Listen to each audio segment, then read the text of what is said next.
नमस्कार दोस्तों, एक बार फिर हाजिर हूं मैं आपके लिए एक ऐसी कहानी लेकर जो न सिर्फ as a true crime enthusiast आपको पसंद आएगी, बल्कि आपके जहन में कई तरह के सवाल, कई तरह की फीलिंग्स भी छोड़ जाएगी।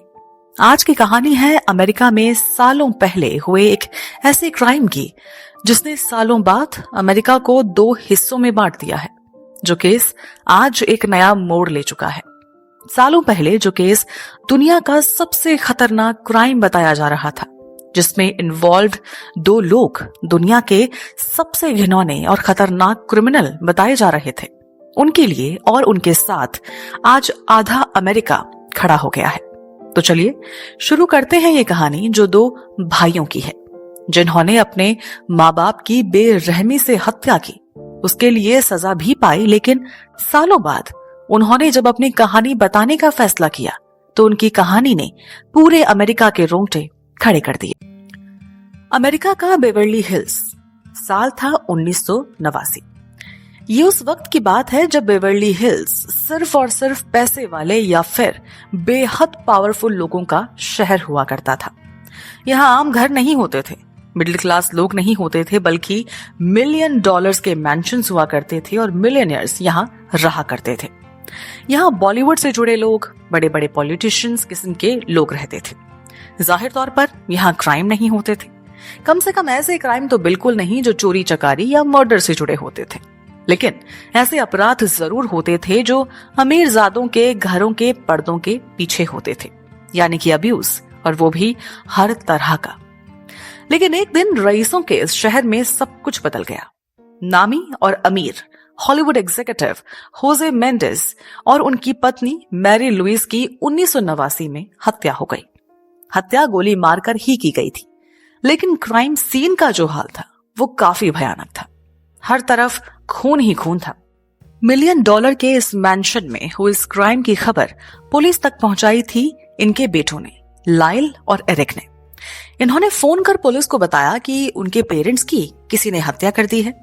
जिस वक्त ये क्राइम हुआ वो दोनों बाहर थे और घर लौटने के बाद उन्होंने अपने पेरेंट्स को इस तरह मरा पाया।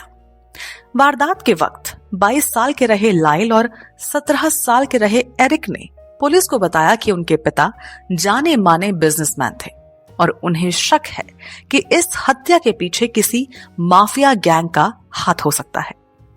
जाहिर तौर पर इस क्राइम से पूरा बेवर्ली हिल्स हिल गया था। एक करोड़पति शख्स और उसकी पत्नी की उसके घर में घुसकर हत्या की गई थी, $1 मिलियन के घर में। पुलिस भी इस केस को देखकर हैरान थी और जाहिर तौर पर उन पर जबरदस्त प्रेशर था। तो शुरुआती जांच पड़ताल के दौरान शक माफिया गैंग्स पर और मेनेंडेस परिवार के दुश्मनों पर गया। इतने बड़े आदमी की हत्या हुई थी तो पुलिस तहकीकात तेजी में कर रही थी।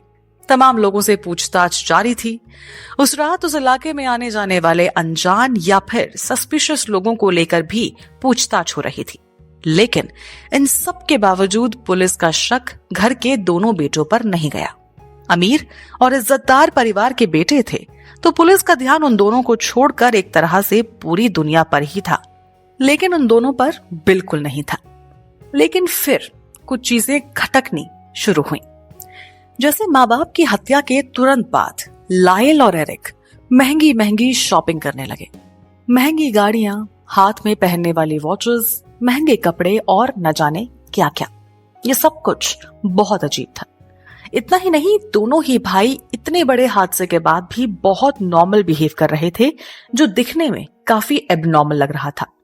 एक भाई ने तो किसी गेम की कोचिंग के लिए $50,000 वाला कोच तक ढूंढ लिया था और सीखने भी लगा था।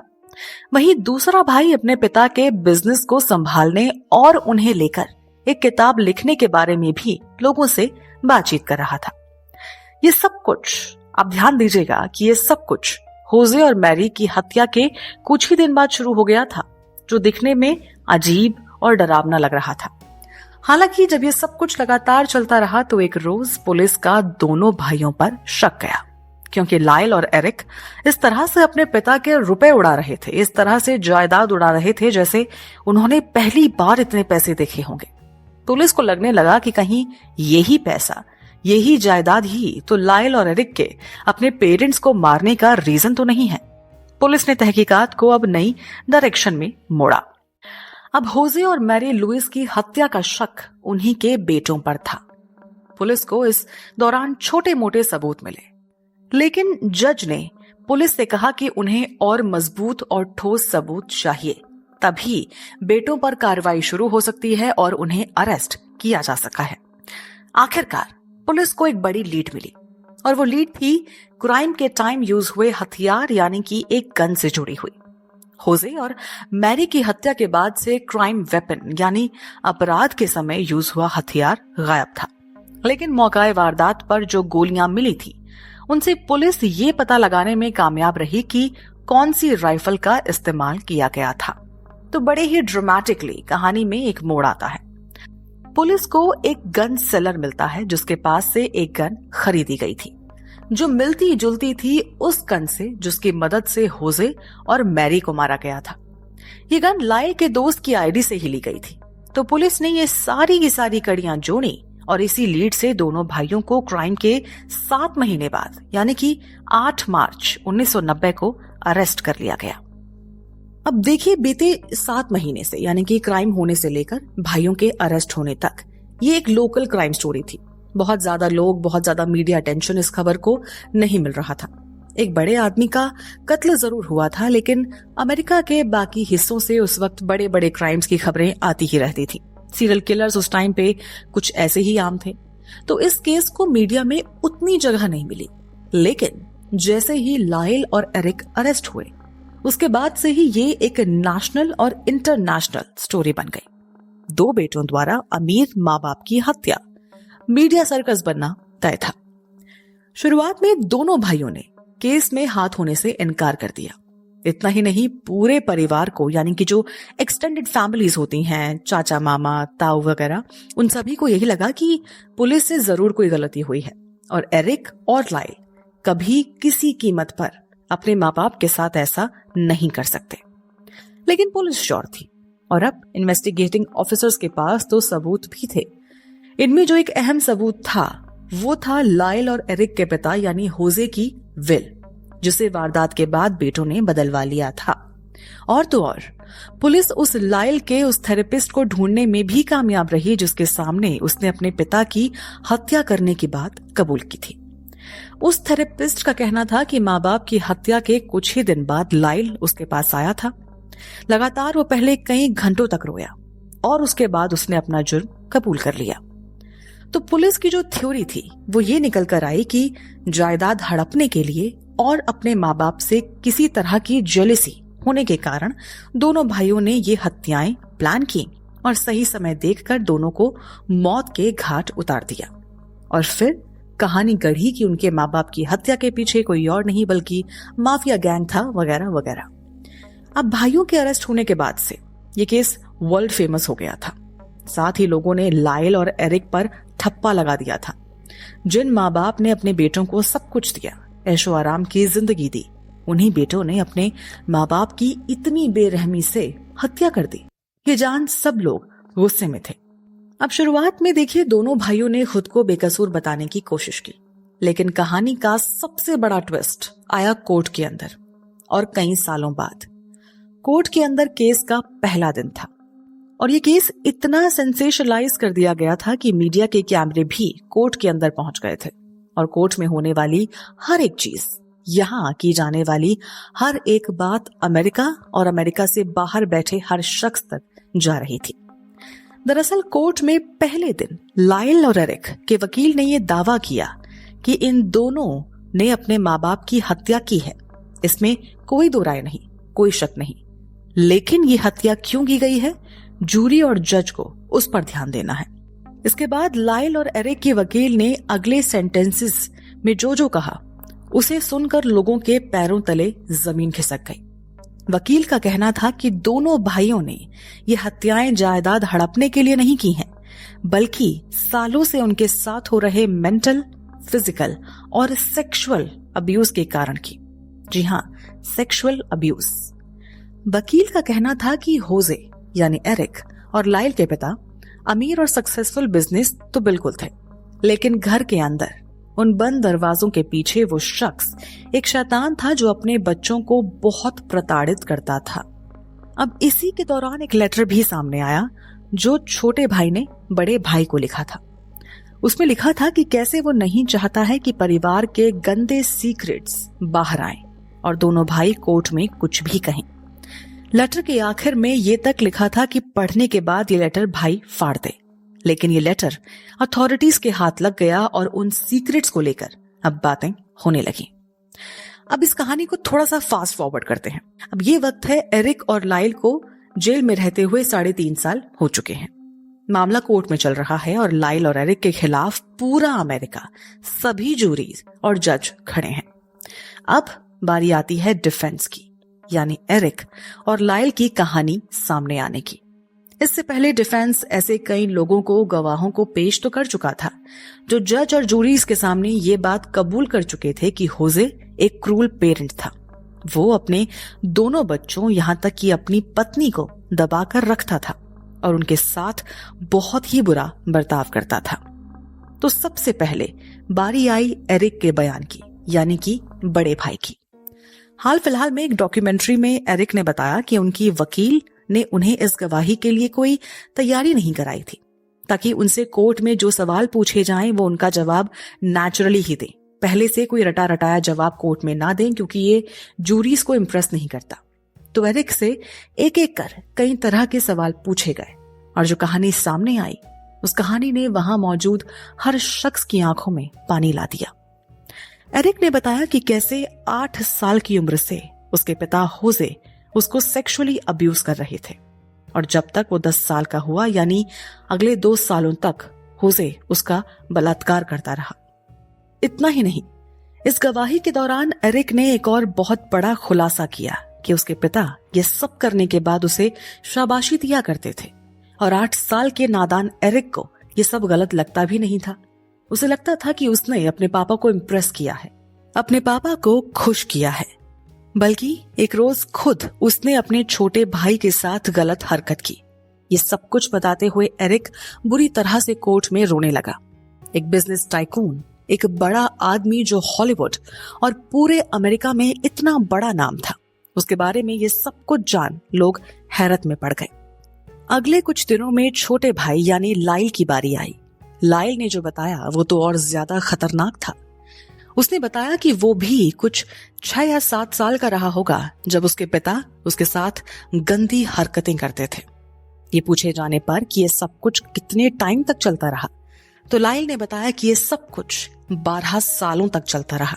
यानी जब दोनों भाइयों ने होजे और मैरी की हत्या की, उसके कुछ दिन पहले तक भी होजे अपने छोटे बेटे के साथ गलत हरकतें कर रहा था। लाइल ने बताया कि कुछ बड़ा होने पर उसने एक रोज अपने पिता से कहा कि ये सब उसे नहीं करना, उसे इन सब से डर लगता है, उसे दर्द होता है। लेकिन जैसे ही होजे ने ये सुना, वो अपने कमरे से बाहर निकल गया और एक बड़ा चाकू लेकर कमरे के अंदर लौटा। वो चाकू होजे ने लाइल की गर्दन पर लगा दिया और कहा कि अगली बार अगर लाइल ने इस तरह ना कहा या होजे का कहा नहीं माना तो वो उसे जान से मार देगा। ये देख लाइल डर गया और उसके बाद फिर कभी उसने अपने पिता से ना नहीं कहा। इतना ही नहीं, लाइल ने बताया कि कैसे उसके पिता ने अगले कई सालों तक उसे अपना सेक्स स्लेव बनाकर रखा और लगभग हर रात उसके साथ गलत काम किया।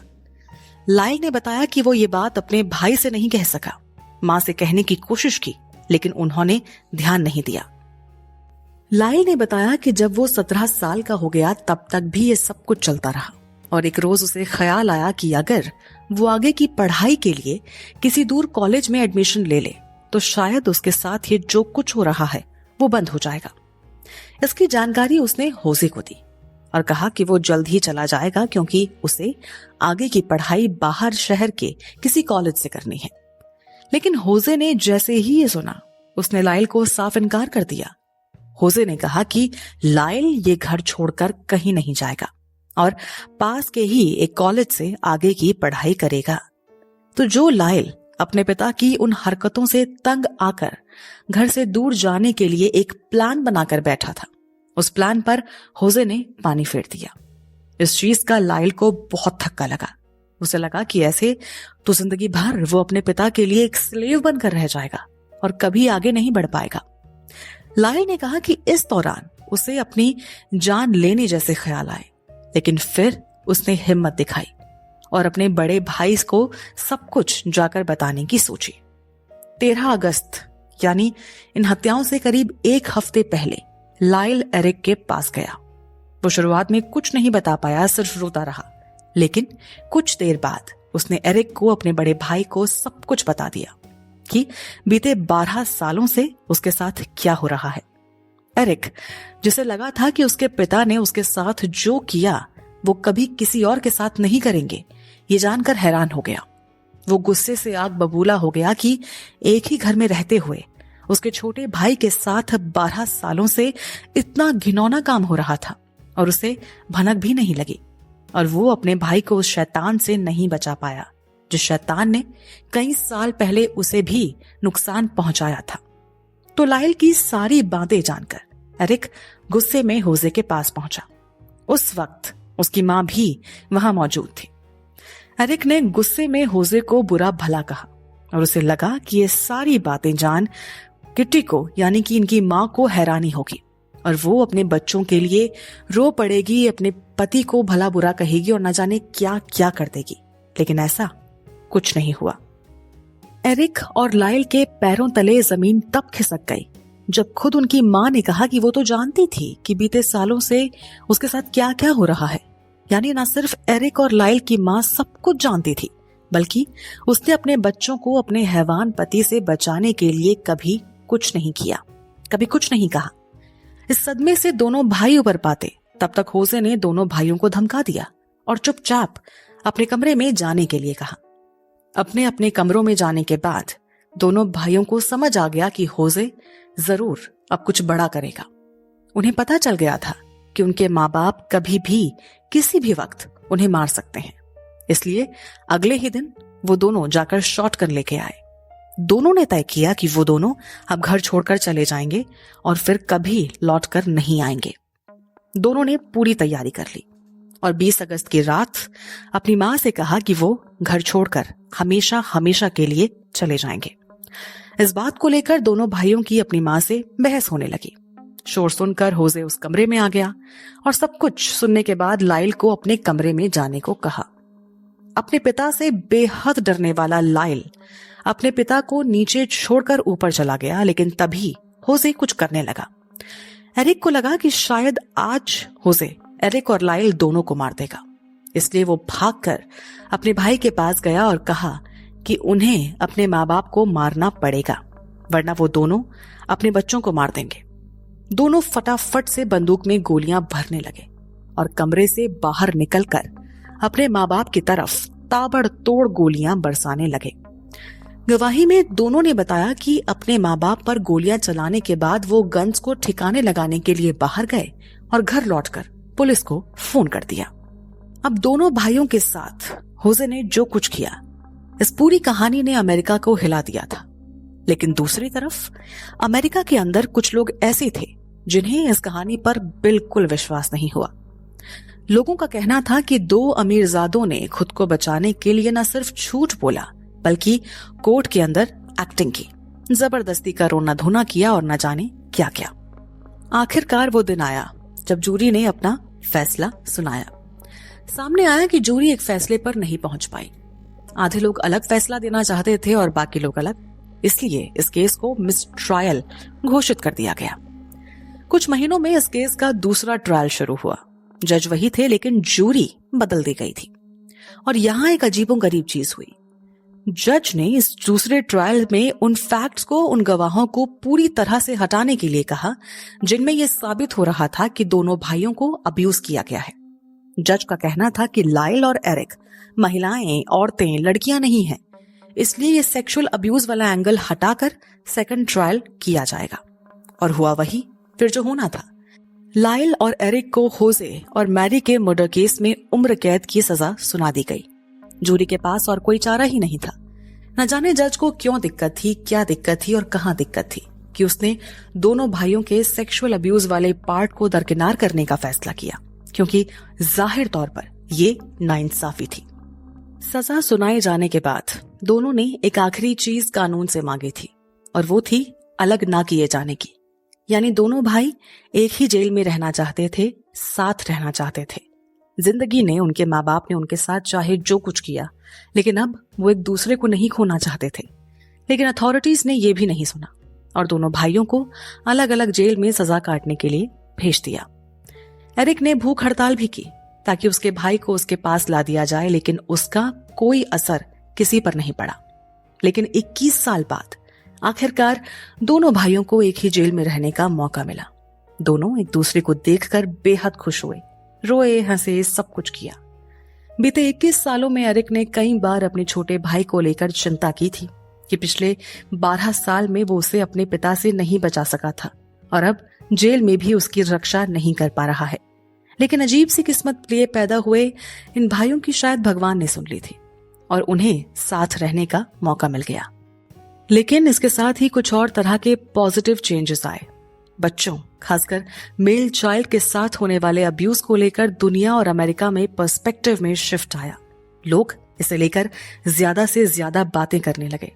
21 साल पहले कोर्ट के अंदर जो कहानी एरिक और लाइल ने सुनाई थी, उस कहानी से कई लड़के कनेक्ट कर पा रहे थे। इसका असर ये हुआ कि दोनों भाइयों को बाहर रह रहे कई दर्जनों विक्टिम्स के लेटर आने लगे। इन लेटर्स में वो लाइल और एरिक को बताते कि उनके साथ क्या क्या हुआ और कैसे कैसे हुआ। उसके बाद साल आया 2020। दुनिया लॉकडाउन में बंद थी, लेकिन टिकटॉक पर एक लहर आई। यंग लोग, इस जनरेशन के लोग इस केस के बारे में बात करने लगे। सामने आया कि कैसे दोनों भाइयों के साथ बचपन से लेकर आज तक सिर्फ ज्यादती हुई। टिकटॉक के बाद ये केस एक बार फिर मीडिया में आया और एरिक और लाइल मेनेंडेज का नाम फिर से सुर्खियों में आ गया, जिसके बाद अक्टूबर 2024 में एक बार फिर दोनों भाइयों ने अपने केस को दोबारा सुनवाई या दोबारा सजा दिए जाने को लेकर अर्जी दी। इस अर्जी पर फैसला आना भी बाकी है। बात रही एरिक और लाइल की, तो दोनों एक दूसरे की हालत के लिए खुद को कोसते हैं। एरिक को लगता है कि काश उस हफ्ते वो अपने भाई को लेकर कहीं चला जाता। उसे दुख है कि वो कभी अपने छोटे भाई को प्रोटेक्ट नहीं कर पाया। दूसरी तरफ लाइल को लगता है कि अगर वो अपने भाई से कुछ कहता ही नहीं तो आज शायद सबकी जिंदगी अलग होती। आज दोनों भाई हैं तो एक ही जेल में, लेकिन एक बार सुबह और एक बार खाते टाइम दोनों एक दूसरे को देख पाते हैं और मिल पाते हैं। इस पूरी कहानी पर, इस केस पर आपका क्या कहना है? क्या सालों पहले कोर्ट के अंदर अपने पिता को लेकर कही गई दोनों भाइयों की बातों पर आपको बिलीव है, या फिर आपको लगता है कि दोनों भाइयों ने अपने माँ बाप की जायदाद को हड़पने के लिए ये पूरी साजिश रची थी? जरूर शेयर कीजिए हमसे अपने व्यूज अपने कमेंट्स के थ्रू और सब्सक्राइब करना बिल्कुल न भूलें हमारा चैनल डार्क टेल्स।